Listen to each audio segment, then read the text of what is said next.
ఇక డీటెయిల్స్ చూస్తే ఉమ్మడి తూర్పుగోదావరి జిల్లా ప్రజా పరిషత్ 2024-25 వార్షిక బడ్జెట్ సమావేశం మరియు స్థాయి సంఘాల సమావేశాలు కాకినాడలో జెడ్పీ సమావేశ మందిరంలో చైర్మన్ విపర్తి వేణుగోపాలరావు అధ్యక్షతన నిర్వహించారు. వ్యవసాయం, విద్యాశాఖ, హౌసింగ్, మెడికల్, డ్వామా, ఇరిగేషన్ తదితర శాఖలపై చర్చించారు. జెడ్పీ సీఈఓ శ్రీరామచంద్రమూర్తి బడ్జెట్ ను ప్రవేశపెట్టారు. ఈ సందర్భంగా జెడ్పీ చైర్మన్ వేణుగోపాలరావు మాట్లాడుతూ రాబడి పద్దులో 886.94 కోట్లు, అంచనా వ్యయ పద్దులో 886.32 కోట్లు ఖర్చుతో 62 లక్షల మిగులుతో 2024-25 వార్షిక బడ్జెట్ ఆమోదించడం జరిగిందన్నారు. మార్చి నుండి కొత్త బడ్జెట్ అమల్లోకి వస్తుందని తెలిపారు.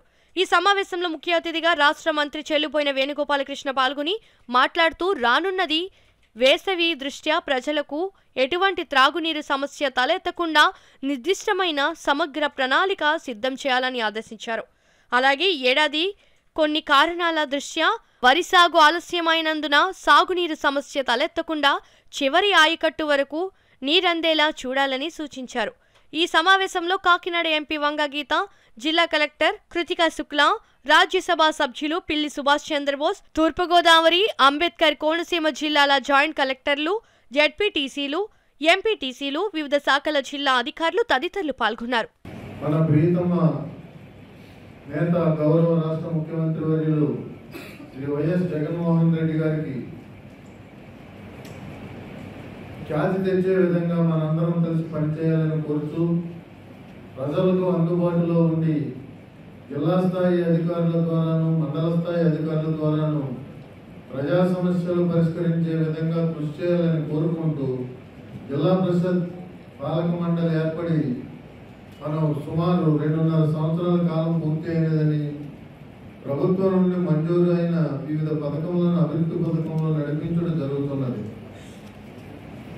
అలాగే 23-24 ఆర్థిక సంవత్సరంలో సాధించిన వివిధ అభివృద్ధి పనుల ప్రగతి, ప్రస్తుత సంవత్సరంలో కొనసాగించు 24-25 ఆర్థిక సంవత్సరం వార్షిక బడ్జెట్ను ప్రస్తుతం సభలో ప్రవేశపెట్టి ఆమోదం కొరకు వివరించవలసిందిగా సిఇఓ గారిని కోరుతున్నాం. మీరు వాళ్ళు కోఆర్డినేట్ చేసుకుని ఎందుకంటే ఆర్బీకే పెట్టిన తర్వాత కొంచెం మన వాళ్ళని ఎలర్ట్ చేయాలండి. ఎక్కడ వాటర్ ప్రాబ్లం వస్తుంది, ఎక్కడ ఉంది, ఏ ఇరిగేషన్తో మాట్లాడాలనేది ఉంటుంది. రెండోది వాళ్ళే చెప్తారు, మేడం మీరు ఏలే నుంచి పెట్టినప్పుడు ఎప్పుడు సమస్య, పిఠాపురంకి ఇప్పుడు కాదు ఎప్పుడు సమస్య. నీరు ఎక్కువైపోతే మునిగిపోతుంది, నీరు తక్కువైపోతే ఎండిపోతుంది. ఎందుకంటే థర్డ్లో ఉంటుంది మ్యామ్, జగ్గంపేట, పెద్దాపురం, తర్వాత పిఠాపురం. వాటర్ ఎప్పుడు వదిలా, పిఠాపురం కోసం వదిలే వాళ్ళిద్దరు వాడుకుంటారు, వాళ్ళ కోసం వదిలితే మనకి రావు. అంటే కొన్ని షట్టర్స్ ఇవన్నీ కొంచెం ప్రాబ్లం ఉండడం వల్ల పెద్దాపురం, కెర్లంపూడి దగ్గర ఉండే సెక్షన్స్లో ఎక్కువ వాటర్ డైవర్షన్ అయింది, అందుకు మనకి రావడం లేదు.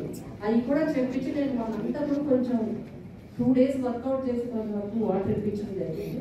మీరు కూడా కోఆర్డినేట్ చేసి ఇంత ఆరిపోయే వరకు ఉంటే ఒకవేళ ప్రాజెక్ట్లో నీరు వదిలినా కూడా పిఠాపురం ఈ సెక్షన్ 1 and 2 రావడానికి 2 days పడుతుంది.